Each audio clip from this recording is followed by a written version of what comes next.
Aku seorang putri kerajaan yang dikutuk dengan penyakit yang mengerikan. Wajahku, seluruh tubuhku dipenuhi dengan bercak-bercak hitam yang menjijikan. Aku diusir dan diasingkan ke hutan atas dasar perintah kakakku sendiri.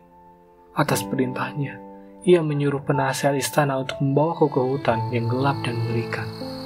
Aku pun terpaksa mematuhinya dan menerima perintahnya. Karena aku tidak mau penyakitku ini menular kepada orang lain.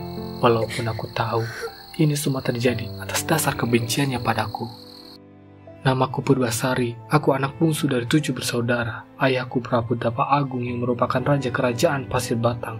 Suatu hari, ayahku Prabu Tapa Agung memutuskan untuk turun tahta setelah menjabat selama waktu yang cukup lama. Ia menginginkanku naik tahta untuk menggantikannya. Namun, aku merasa tidak enak untuk menerima permintaan itu, karena menurutku, kakak sulungku Purbararanglah yang pantas mendapatkannya. Namun ayah tetap ingin aku yang naik tahta. Karena menurut penilaiannya, aku adalah sosok yang paling cocok.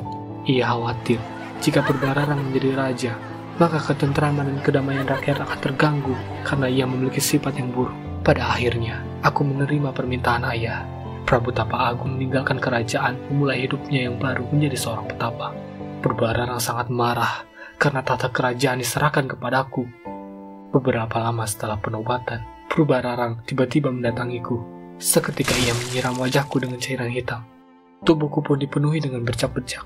Ia mengambil mahkota dan mengatakan bahwa tahta kerajaan berpindah kepadanya. Dengan alasan, aku harus diusir dari istana karena terkena kutukan yang menakutkan. Purbararang pun memerintahkan Uwak Batara untuk segera mengasingkanku ke hutan. Namun, setelah ia membawaku ke hutan, ia meminta maaf kepadaku karena ia tidak bisa menolak permintaan Purbararang. Aku tahu Uwak Batara adalah penasihat kerajaan yang baik dan setia. Dia pasti merasa berat untuk melakukan ini.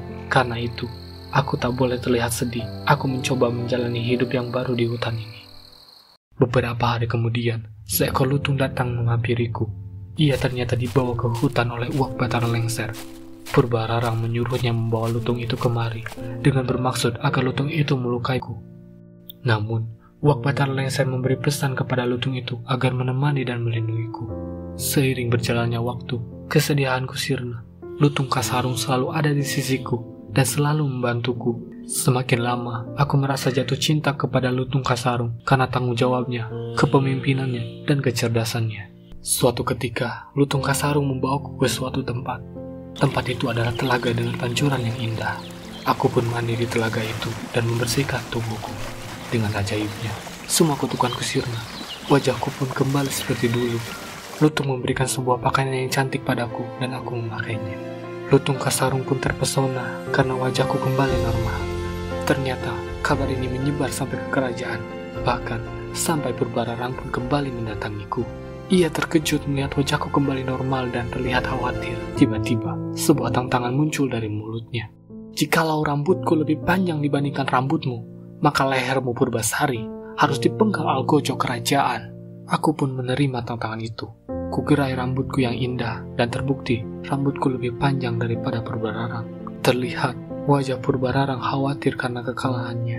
Ia pun mengajukan tantangan lain. Dengan sombongnya, ia mengatakan, jika wajah tunanganmu lebih tampan dari tunanganku, maka tahta kerajaan Pasir Batang akan kuserahkan kepadamu. Namun, jika sebaliknya, maka lehermu lah yang akan jadi bayarannya. Mendengar tantangan Purbararang, aku merasa kekalahan sudah ada di depan mata. Aku hanya bisa memegang tangan Lutung Kasarung dan mengatakan, aku mencintaimu dan aku ingin kau menjadi suamiku. Lutung Kasarung pun menghapus air mata di pipiku. Tiba-tiba, Lutung Kasarung duduk bersila dengan mata terpejam. Mulutnya terlihat komat kamit dan seketika asap tebal menyelimuti tubuhnya.